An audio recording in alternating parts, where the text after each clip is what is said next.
There's a saying in my family, greens don't break.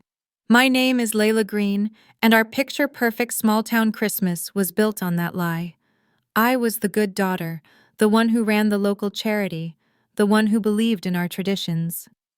Then, during Thanksgiving, I found my brother's private files. Jared, our family's golden boy, the town's biggest philanthropist. He was a fraud.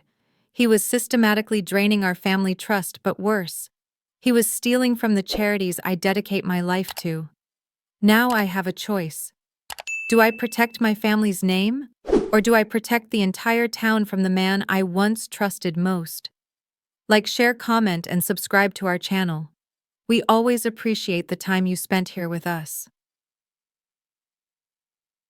In our town, the holiday season doesn't just arrive. It lands with the gentle, determined weight of the first snowfall. By late November, Main Street is a tunnel of twinkling lights, the cold air thick with the smell of pine from the tree lot, and the sweet, buttery scent of baked pies drifting from the Daily Bread bakery. This is small-town America at its postcard best. It's a place built on tradition, on community, on the implicit promise that we all look out for one another. I've always cherished that. At 29, working for our local family support nonprofit, I live for this time of year. It's when our work matters most, when we rally to make sure every family feels the warmth and security I've been lucky enough to take for granted. This year, I was coordinating the annual holiday drive, and the Green family name was, as always, at the top of the donor list. Thanksgiving was the official kickoff, and the Green family home was the command center. My mother Eleanor was already directing traffic in the kitchen, her warmth a tangible thing, but wrapped around a core of steel. "Layla, honey, are those the good napkins?" "Not the paper ones. We have standards." Her obsession with appearances was legendary, a shield she used to keep the world at a perfect, presentable arm's length. My older brother Jared leaned against the counter, flashing the charismatic smile that had always gotten him exactly what he wanted. He was the golden boy, the generous son, already pledging a massive last-minute corporate donation to my holiday drive. "Just want to make sure everyone's taken care of, Lay," he'd said, ruffling my hair. But even in his generosity, I sometimes caught a glint of something else, a restless ambition that seemed to hum just beneath his skin. In the corner, peeling potatoes with a slow, steady hand, was Grandma Ruth. She was our matriarch, our moral compass. She didn't say much, but her eyes missed nothing, and here she was, the quiet anchor to my mother's frantic energy and Jared's dazzling shine. The house was overflowing with the scent of sage and roasting turkey. I loved this. I loved the chaos, the history, the sheer predictable comfort of it all. "Jared," my mother called, "did you print out the donation receipts for the accountant? I want the family trust settled before the new year." Jared waved a dismissive hand. "All handled, Mom. I put a file on the desktop." "Layla, you're the computer whiz. Can you print that list for her? I've got to run to the store for more wine. Apparently, we're expecting the entire town." He grabbed his keys, shot me a grin, and was out the door. I smiled, heading to the small study we all shared. It was a simple task, a familiar rhythm in our family dance. I sat at the desk, the family computer humming to life.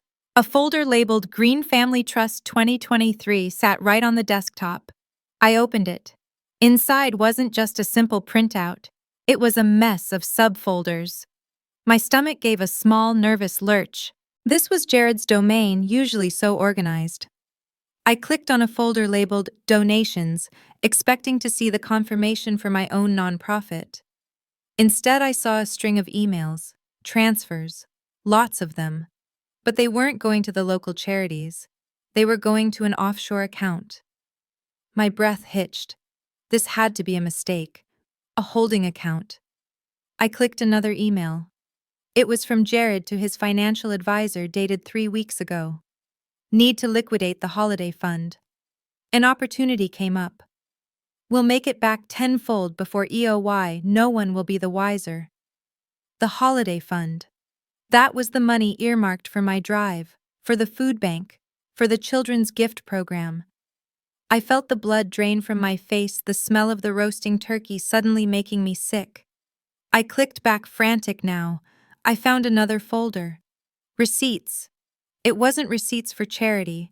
It was a down payment on a luxury condo, a wire transfer for a sports car, a new gleaming six-figure purchase I hadn't seen. Disbelief is a cold, heavy thing. It settles in your stomach like undigested stone. This wasn't a mistake. This was embezzlement. Jared hadn't just stolen from our family. He'd stolen from the entire community. He'd stolen from the families I'd promised to help, all while smiling his perfect, charismatic smile and promising me more. The injustice of it was a physical burn rising in my throat. The picture-perfect holiday, the pine, the pies, the twinkling lights. It all felt like a grotesque lie, a painted backdrop for a betrayal so deep it stopped my heart. My hands were shaking as I reached for the mouse to close the window to unsee what I'd just seen. The perfect, polished image of the Green family, the one my mother guarded so fiercely, had just shattered into a million pieces. And just as I was about to click away, my phone, sitting silent on the desk, buzzed. I glanced down. A text from an unknown number. Just 7 words, stark and black against the white screen. Some truths are dangerous to uncover. My pulse hammered against my ribs, loud in the sudden oppressive silence of the study.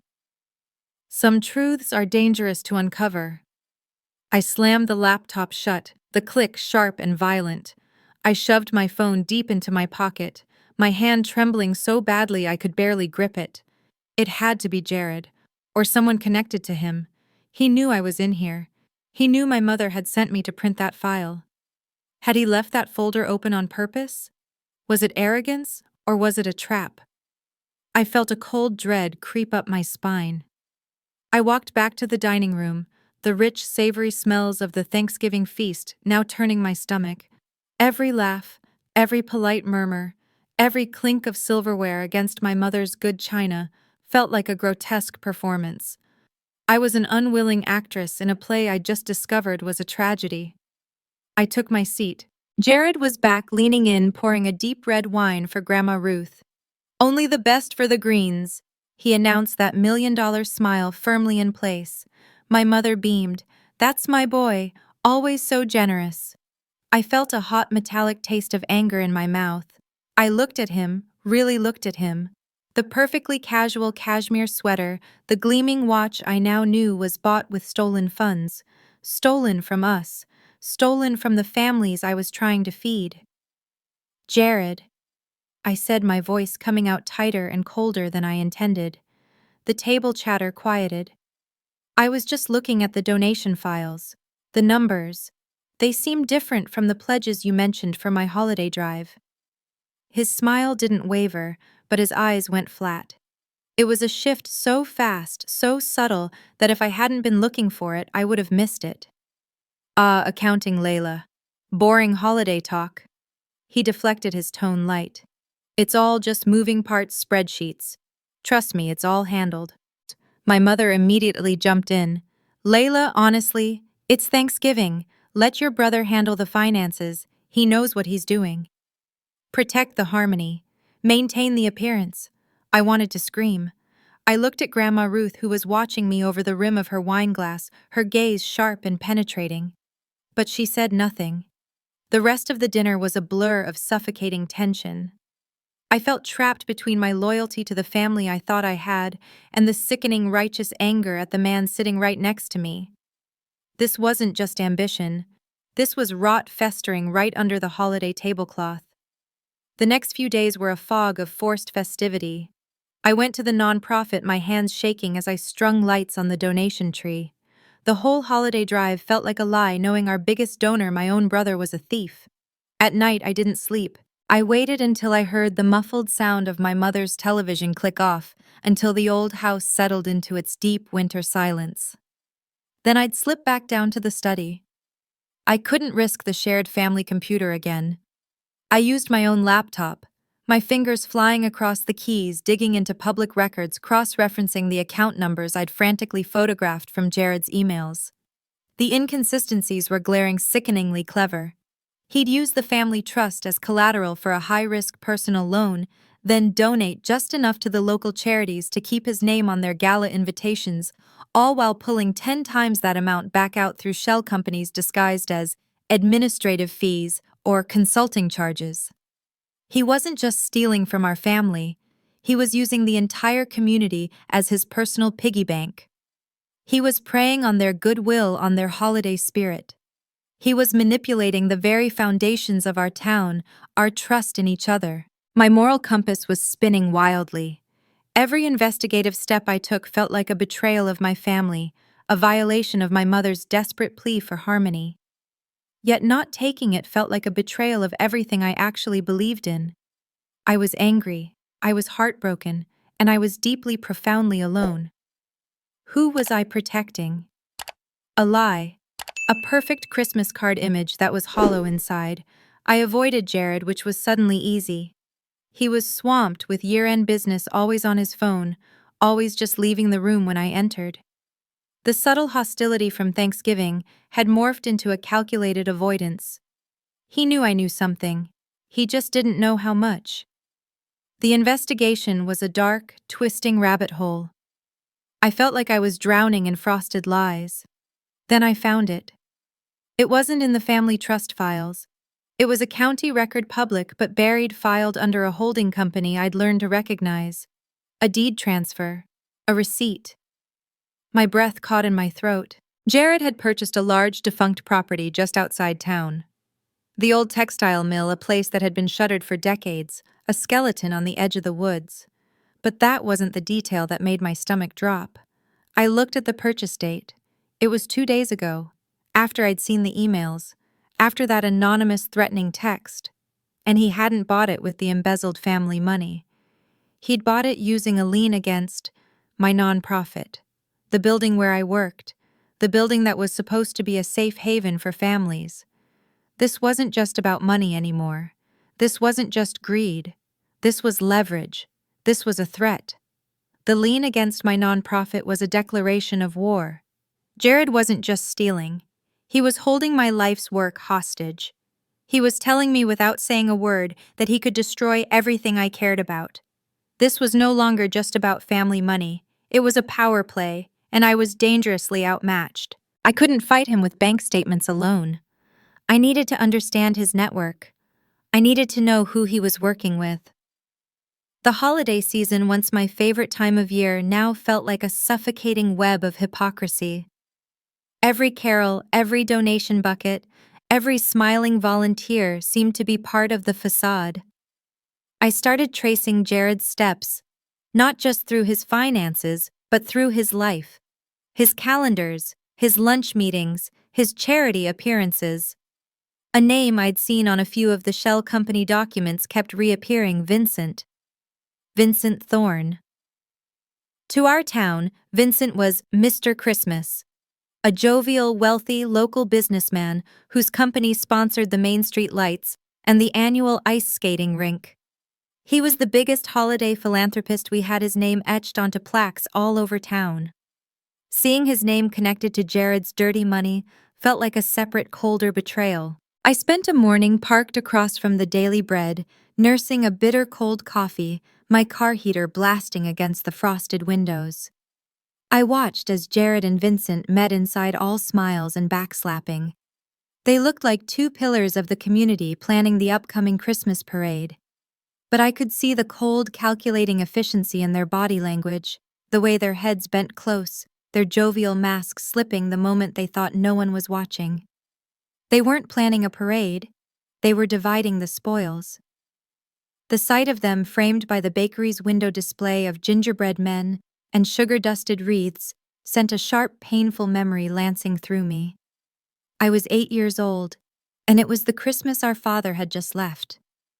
The house felt empty and cold, and my mother was a ghost, unable to even look at the tree. I'd found our box of heirloom ornaments, the one from Grandma Ruth, shattered on the garage floor. I'd thought Christmas was broken, that it would never be right again. Jared, who was only a teenager himself, had found me crying. He'd spent the entire night with me, painstakingly gluing the shattered angel back together. He'd wrapped it in his own favorite stocking and put it at the very top of the tree. See, Lay. He'd whispered, his arm around my shoulder. Greens don't break. We just get stronger. I'll always take care of you. I squeezed my eyes shut, the memory so vivid it physically hurt. That was the brother I'd trusted, the one I'd looked up to, the one I'd believed would always be my protector. That memory, that pure childish trust, was the weapon he was using against me now. The betrayal wasn't just in the ledgers, it was in that glued-together angel, in every shared laugh and every holiday we'd ever spent together. He'd been lying to me my entire life. The next time I saw him at a forced Sunday dinner, the tension was so thick it felt like we were breathing in ice. He cornered me by the fireplace. "You've been distant, Layla," he said, his voice a low, friendly purr. "Working too hard at that nonprofit. You know you should be careful who you're talking to. This is a small town. People talk." I kept my face blank. "What's that supposed to mean, Jared?" He leaned in, his smile never reaching his cold eyes. "It means not everyone is who they seem, even people who look like they're doing good. Old man Vincent, for example. He's got his fingers in everything. You can't trust anyone. You just need to trust your family." It was a masterful move. He was trying to gaslight me, to isolate me, to paint me as the one who was paranoid, all while warning me away from the very man he was in business with. He was planting seeds of doubt, hoping I'd get so lost in the weeds I'd miss the main path. The warnings became less subtle. A few days later, I found a note tucked under my car's windshield wiper at work. "Stop digging. Some holiday traditions are best left undisturbed." The Mr. Ballin creep factor was in full effect. I was being watched. But the doubt Jared had tried to plant in me about others had the opposite effect. It made me realize he was protecting his network. It made me realize I was missing a piece, a big one. How had he gotten so bold? How had he managed this for so long without our mother so obsessed with appearances and the family books noticing? I went back to the study, back to the family computer. This time, I didn't look at the current files. I dug into the archives, into the previous year. I was looking for the start of it, and I found it. It wasn't in a business folder. It was in an email thread between Jared and Mom, 6 months ago. Jared admitting to a minor liquidity problem, a bad investment that had gone south. He'd laid it on thick. "If this comes out, Mom, it will destroy the Green name. It will ruin our reputation. It will ruin Christmas. We have to present a united front. It's just a little hole to patch. For the family." I scrolled down, my hand shaking, my stomach churning with a new, sicker dread. And there it was. My mother's reply. "Family unity is all that matters. I will handle the transfer. We will not speak of this again." It wasn't just a cover-up. It was an alliance. My mother wasn't just a victim of his charm. She was his first co-conspirator. She had chosen to sacrifice integrity for the illusion of a perfect family. She had chosen Jared over the truth. That's why he was so bold. That's why he could threaten my nonprofit. He wasn't just protected, he was enabled. I was utterly, completely alone. I drove back to my small apartment in a daze, the holiday lights of the town blurring through my tears. When I got to my door, there was a package on the mat. It was medium-sized, wrapped in festive red paper with prancing reindeer. No tag. I carried it inside my mind, still reeling from my mother's betrayal. I set it on my kitchen counter, staring at it. Maybe it was a donation for the drive sent to my home by mistake. I tore the paper open. It was a simple cardboard box. I lifted the lid. Inside it was full of shattered glass, red and green and gold, dozens of broken Christmas ornaments, and nestled in the glittering broken glass was a small typed note. "You shouldn't have opened this."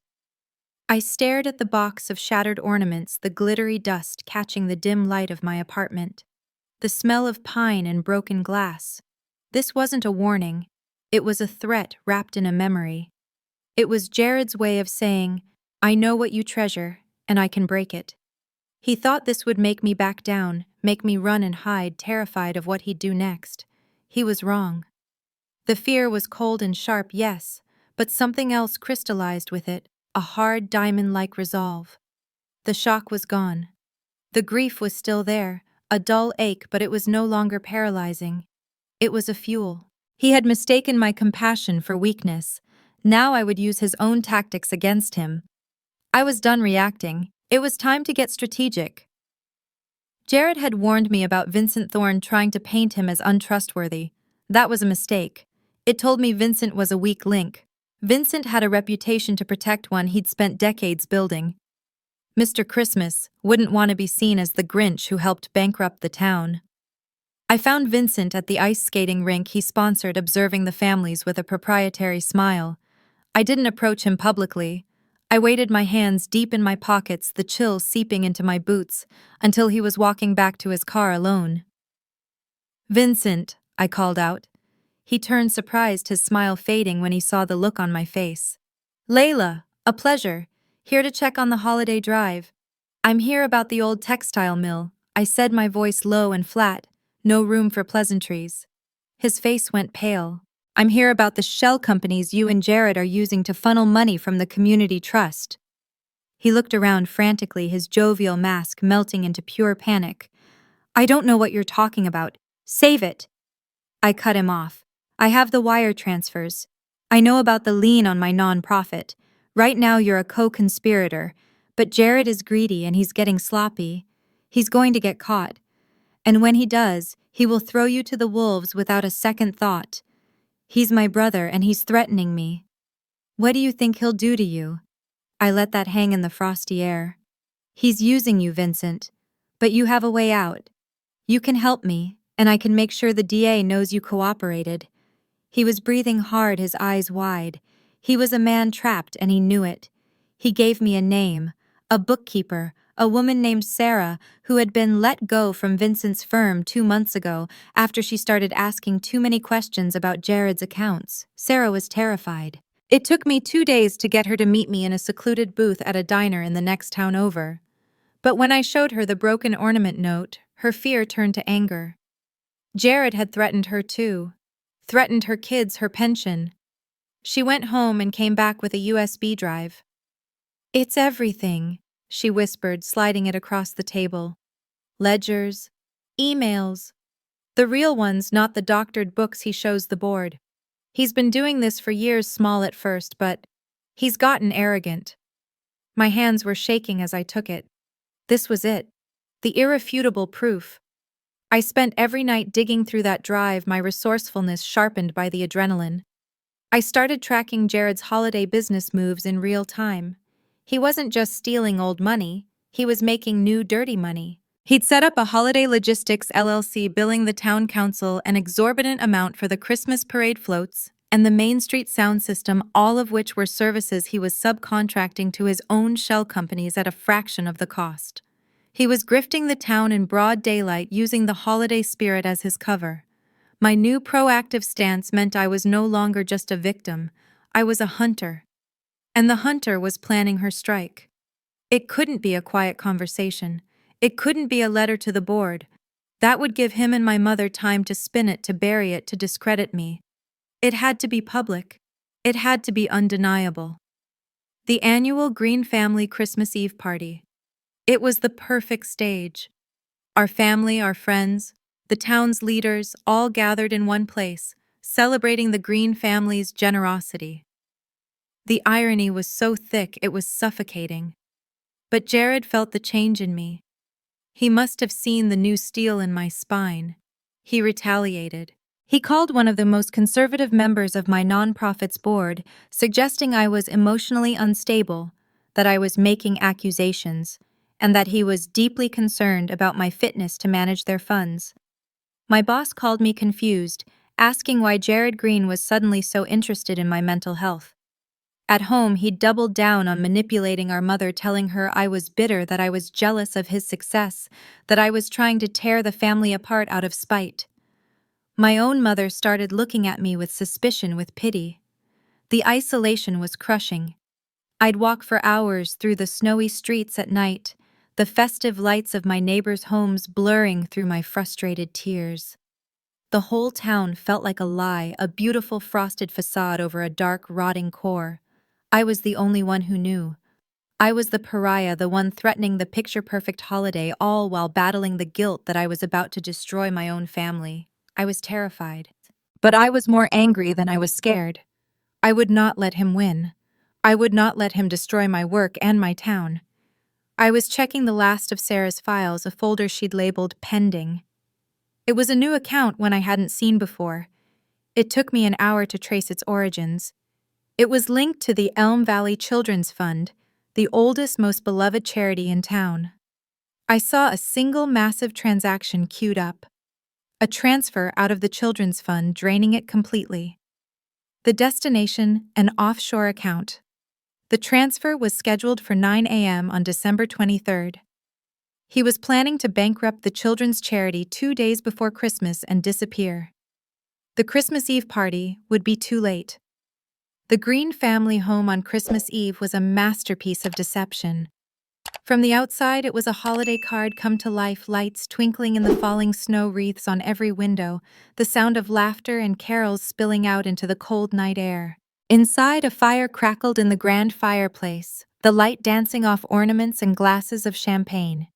My mother Eleanor was radiant, a queen in her element, gliding between guests, ensuring every glass was full. Jared was the charming host, accepting pats on the back for his latest, generous donation to the town's lighting fund. Vincent Thorne was here, as were members of my nonprofit's board, the mayor, and several prominent family friends. It was the perfect, curated audience. My stomach was a tight, cold knot of dread, but the fear from the past few weeks had burned away, leaving something harder in its place. I had spent the entire 23rd on the phone with fraud departments and bank managers, using the power of attorney I still held for the nonprofit and the irrefutable data from Sarah's USB drive. I'd managed to freeze the transfer from the Children's Fund with less than an hour to spare. The theft had been stopped. Now the thief had to be exposed. I waited until my mother raised her glass for the traditional family toast. To family, she said, her eyes glistening. To unity, and to the blessings we share with our wonderful community. The room echoed with cheers, and to the Greens. As the applause died down, I stepped forward into the center of the room, my hands steady. I have something to add to that, I said. My voice wasn't loud, but it cut through the festive hum like a shard of ice. The room went silent. Jared's smile tightened. Layla, we're celebrating. I know what we're doing, I said, my eyes locked on his. And I know what you've been doing, Jared. I pulled a stack of papers from the folder I'd hidden by the piano. I'm sure this community, I said, my gaze sweeping the room, would love to know how their holiday blessings are being shared. I started calmly. I laid out the offshore accounts. I laid out the shell companies, the Holiday Logistics LLC that was billing the town $100,000 for $20,000 worth of lights. I detailed the lien he'd secretly placed on my nonprofit's building, holding the town's most vulnerable families hostage. My mother's face went white. Layla, this is not the time. You're hysterical. Am I, Mom? I held up another paper. Is this hysteria? This is the email where you agreed to cover up his first theft 6 months ago. The email where you chose family unity over the truth. My mother looked like I'd struck her. The guests were frozen, their drinks halfway to their mouths. Jared finally dropped the mask. His charm evaporated, replaced by a sneer. She's lying. She's jealous. She's always been a bitter little... Then explain this, I said, my voice like steel. I held up the final printout. This is the wire transfer you scheduled for 9 a.m. yesterday. The one that would have emptied the entire Elm Valley Children's Fund and sent it to an account in the Caymans.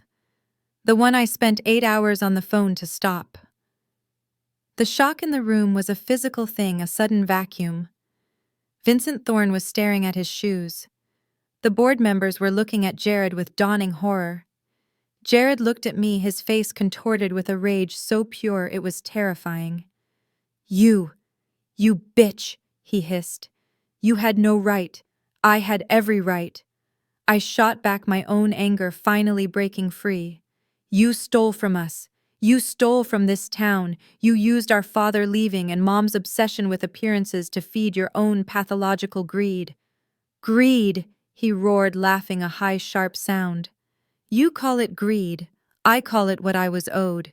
Do you have any idea the pressure of being Jared Green, the golden boy, the one who has to hold this fragile, perfect-looking family together? This town, this family. It's a parasite, and I just took what I was due. He was justifying it, blaming us, blaming the very idea of family pressure and entitlement for his crimes. I stood firm, the paper shaking slightly in my hand. That's your excuse. That you were owed. You weren't owed the food from the food bank. You weren't owed the gifts for children who have nothing. You're not a victim, Jared. You're a thief, and you betrayed every single person in this room. Sides were chosen in that awful silent moment. My mother was sobbing, but her eyes were on me, full of accusation, as if I had been the one to swing the axe. Grandma Ruth, however, stepped forward and put her hand on my arm. Her voice was quiet but carried across the room. She's right, Jared. You've brought shame on this house. That broke the spell. Jared looked around, cornered his face, a mask of narcissistic fury. He saw no allies. He saw only the shocked and disgusted faces of the community he'd cultivated and robbed. He grabbed his cashmere coat from the banister. You think this is over? He spat, his voice low and venomous, directed only at me. This is nothing. You have no idea what you've just done, Layla. You just burned the whole world down to feel righteous for 5 minutes. He yanked the front door open, the frigid wind blasting into the warm room, extinguishing the candles on the tree. He stormed out into the blizzard, slamming the door so hard a painting fell off the wall. The party was over. The perfect picture was shattered. And in the silence, his threat hung in the air, an ominous shadow that felt colder than the winter night. The slam of the front door echoed in the room, a final violent punctuation to a lifetime of lies. The silence that followed was heavy and absolute. The fire crackled oblivious, casting flickering shadows on the shocked, pale faces of our guests. My mother was a statue of ice on the sofa, her gaze fixed on the door, her face a mask of utter devastation. She wasn't looking at the facts I'd presented. She was looking at the ruin of her perfect picture. People began to leave one by one, their holiday cheer extinguished. They offered me quiet, awkward condolences, as if I had announced a death. In a way, I had. I'm so sorry, Layla, the mayor said, his hand on my arm, his eyes filled with a new grim understanding. Vincent Thorne, looking a decade older, slipped out without a word. When the last guest was gone, the house felt cavernously empty. There was only me, my mother and Grandma Ruth left in the wreckage of our family, surrounded by half-eaten food and impeccably wrapped gifts that would never be opened. My mother finally turned her head and looked at me, her eyes devoid of warmth. You did this, she whispered, her voice cracking. He was your brother, and you destroyed him. You destroyed us. Grandma Ruth simply walked over, took the shaking papers from my hand, and set them on the mantel. The sickness was in the roots, Eleanor, she said, her voice heavy. Layla just stopped the poison from killing the whole tree. Christmas Day was a void. The blizzard had passed, leaving the town covered in a pristine, beautiful blanket of white that felt like a mockery. At the greenhouse, there were no carols, no opening of presents, no festive breakfast. Just the ringing of the phone. It was the police. It was the DA's office.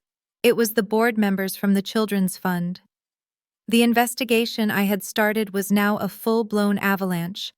The community leaders who had been at the party, the ones who had heard Jared's confession and his justification, had no choice but to act immediately. The news spread through our small town with brutal efficiency. Jared Green was a fugitive. The Green family name, once a symbol of community and generosity, was now synonymous with theft and betrayal. I spent the day in my own apartment staring at the box of shattered ornaments. The adrenaline that had carried me through the confrontation was gone, replaced by a profound hollow ache. I felt a surge of pride, cold and sharp, that I had stood up, that I had protected the people I'd sworn to help. But it was mingled with an overwhelming sorrow. I had lost my family. The innocence of our shared past felt like a phantom limb, an ache for something that was no longer there. I found myself thinking of a Christmas morning when I was 10. Jared had woken me up before dawn claiming he'd heard reindeer. We had crept downstairs together hand in hand and stared at the glittering tree, convinced it was pure magic. That memory, that feeling of absolute trust and shared joy felt so real it choked me. Had any of it been true, the betrayal wasn't just in the stolen money. It was in the poisoning of every good memory I had. But I couldn't stay buried in the wreckage. The day after Christmas, the town was digging out, and so was I. I went to my nonprofit expecting suspicion, but my boss and the board members who had been at the party met me with respect and a deep, weary gratitude. They had seen my proof. They had heard Jared's own words. I wasn't the unstable one. I was the one who had saved them. I handed over a copy of Sarah's USB drive to the district attorney and sat down in an emergency meeting with the heads of the local charities. For the next week, I worked relentlessly, fueled by black coffee and a grim determination to fix what my brother had broken. I knew his playbook. I knew where he'd hidden the shell companies. We traced the funds, we froze accounts, and we began the arduous process of clawing back the money. We had saved the children's fund in the nick of time, but the others had been bled dry. My work, my inside knowledge, was the key to their restoration. People on the street who had once whispered about my jealousy now stopped me, their eyes full of admiration. I had earned their trust not with the green name, but with my own actions. We were heading into the new year. Jared had vanished. There was a warrant for his arrest, but he was gone, swallowed up by the world outside our small town. The tension was finally beginning to ease. I felt for the first time like I could take a full, deep breath. Then I went to check the mail at my apartment. Tucked between a bank statement and a circular was a postcard. The front was a bright, glossy picture of a tropical beach, the water a stunning, impossible blue. I flipped it over. There was no stamp, no postmark. It had been placed there by hand. There was no greeting and no signature. Just 3 words written in my brother's familiar, confident cursive. Recalculating. See you soon. A chill colder than the winter air snaked down my spine. This wasn't a surrender. It wasn't an apology. It was a promise. He wasn't running in fear. He was regrouping. The game wasn't over. A lingering, dreadful unease settled over me. I had won the battle, but the war was far from over. That postcard burned a hole in my pocket for days. Recalculating. It was so quintessentially Jared, arrogant, cold, and a step ahead. He wanted me to live in fear, to be forever looking over my shoulder, to feel that he was still pulling the strings even from the shadows. But as I watched the first snows of January dust the town, I realized fear was a cage I was done living in. I had faced the worst, and I was still standing. My independence, once a quiet act of defiance against my mother's control, was now my armor. It was a strength forged in the fire of betrayal. My relationship with my mother was in ruins. She was living with a sister in the next state, unable to face the town, or I suspected her own reflection. She'd left me a single tear-stained note that blamed me for airing our laundry, for not handling it quietly. She still didn't get it. But Grandma Ruth, she stayed. She moved out of the big, empty greenhouse, now a monument to scandal, and into a small apartment downtown. We started having dinner, just us, twice a week. We didn't talk much about that night, but in the quiet shared meals, in the way she'd reach across the table and pat my hand, a new, stronger bond was formed. It wasn't the blind loyalty of the old Green family. It was a bond of mutual respect, built on the hard, solid ground of the truth. The town, too, was recalibrating. The cracks in the ice were healing, but the landscape was changed forever. Vincent Thorne, in a bid to save himself, and perhaps his soul, had cooperated fully with the DA. He'd liquidated his assets to personally repay every cent he'd helped Jared siphon from the community, and then he quietly retired, his Mr. Christmas persona gone for good. Sarah, the bookkeeper, was my first real project in mentorship. She was still jumpy, still saw shadows in every corner. "He'll come back, Layla," she'd whispered to me over coffee, her hands trembling. Men like that, they don't just stop. No, they don't, I told her, placing my hands over hers. But neither do we. I helped her find a new job, a better one, with a forensic accounting firm in the city. I watched her fear curdle into resolve, and in her I saw a reflection of my own transformation. We weren't victims, we were survivors. We were the ones who had to clean up the mess, and in doing so, we were building something stronger. The holiday season had been irrevocably tainted. The town's Christmas tree, usually a source of joy, had just felt like a painful reminder. We couldn't let that be the final word. We needed a new memory. So my nonprofit, in conjunction with the newly solvent Children's Fund, organized a Winter Light Festival for the last weekend in January. It wasn't about tradition or family names. It was about the community itself. It was a celebration of resilience. We hung new lights, blue and white and silver, that cast a clear, bright glow on the snow. We had bonfires and hot chocolate, and a local band played. It was simple. It was honest. I stood on the town green watching families laugh. Sarah was there, a new confidence in her smile, her kids running around. Grandma Ruth was sitting by a bonfire talking to the mayor. It was a triumph, but a quiet one. It was a catharsis that I hadn't expected. I felt the heavy weight of the past few months finally truly begin to lift. I had faced down my own family, my own past, my own fear, all to protect this imperfect, vulnerable, but ultimately decent community. I realized I wasn't just Layla Green, the daughter, the sister. I was Layla, a leader. My power wasn't inherited, it was earned. I felt a profound, peaceful sense of closure.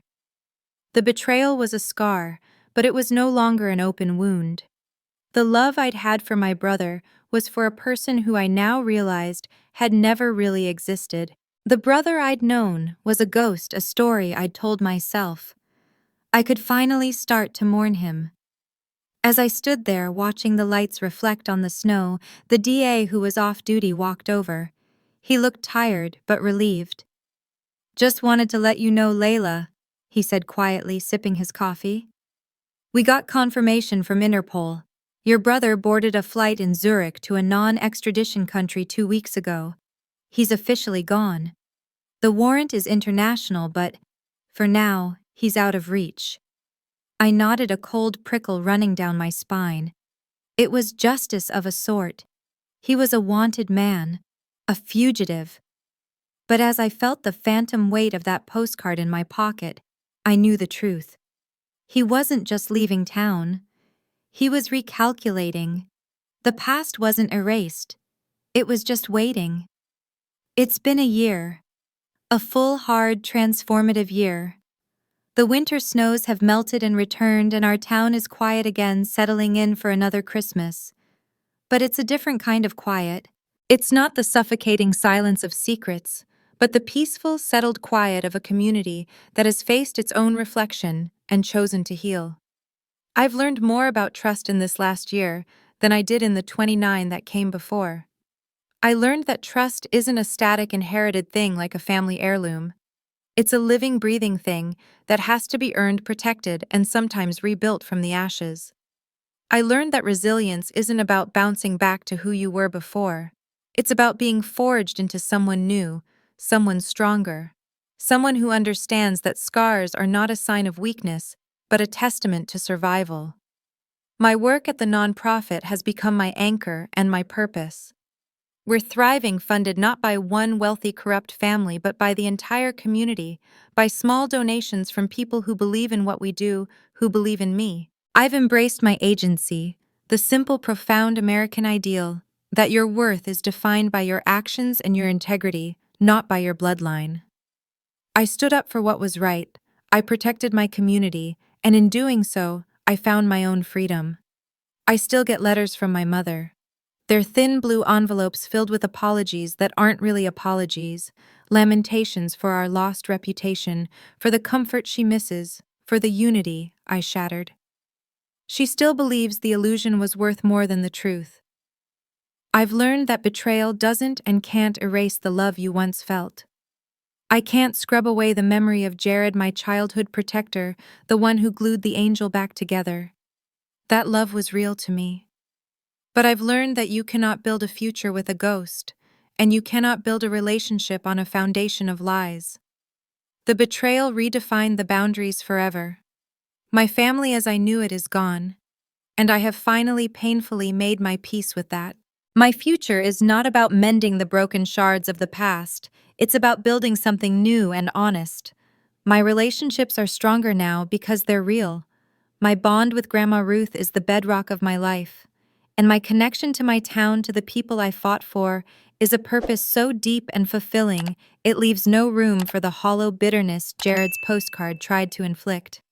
I know he's still out there, a shadow in a tropical paradise recalculating. But he no longer has any power here. He is a story we tell about what we won't tolerate, a ghost that haunts only himself. This Christmas Eve, I'm not at the grand empty green mansion. I'm in my own small apartment, the air smelling of fresh pine and cinnamon. Grandma Ruth is here humming a carol as she sips her tea. We have a small bright tree, one we picked out together. It's not weighed down with heirloom ornaments, each one a memory of a life that was half a lie. It's decorated with simple glass baubles, new lights, and ornaments given to me by the families I've helped. It's a legacy of a different kind. A legacy of light, not of names. I feel a sense of peace so profound, it's almost a physical presence, a warmth in my chest. It's the quiet triumph of a war, won a life reclaimed. I stand by our little tree, watching the new lights reflect in the dark window, catching my own reflection in the glass. I'm not the girl I was. I'm the woman I became. Truth can burn, but it also illuminates everything worth holding on to. The lights on Layla's tree represent a hard-won peace, a testament to her resilience. What did you think of her confrontation? We're always interested in your thoughts, and we read every single comment. If you want more stories of justice and resilience, subscribe to our channel. Thank you for listening. This has been a story from Radiance. We'll see you next time.